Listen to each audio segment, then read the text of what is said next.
Hi friends, welcome back to our channel. ఈరోజైతే Sunday కదండి. మా లంచ్లోకి అయితే ఇలాగా ఎగ్ పెద్దలపై కారం అయితే చేసుకున్నాం ఫ్రెండ్స్.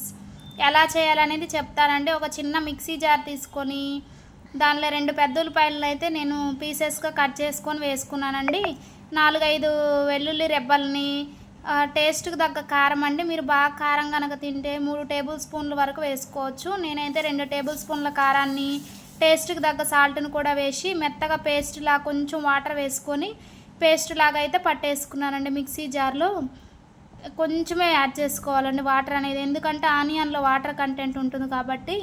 మిక్సీ జార్ పేస్ట్ లాగా వేసుకొని స్టవ్ వెలిగించి కడాయి పెట్టి 2 టేబుల్ స్పూన్ల ఆయిల్ వేసి పోపు గింజలను వేసుకోవాలండి. పోపు గింజలు ఫ్రై అయిన తర్వాత మనం మిక్సీ పట్టుకున్న పెద్దలపై కారం పేస్ట్ని వేసుకొని పచ్చివాసన పోయే వరకు 2 నిమిషాలు ఫ్రై చేసుకోవాలి ఫ్రెండ్స్.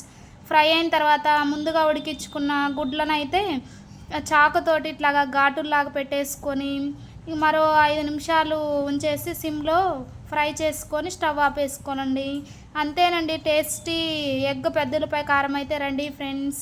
ఈరోజు మా లంచ్లోకి అయితే మేము అలా చేసుకున్నామండి. జలుబు దగ్గు ఉన్న ఇలాంటి కర్రీస్ తినటం వల్ల మనకి చాలా రిలాక్స్గా ఉంటుంది ఫ్రెండ్స్.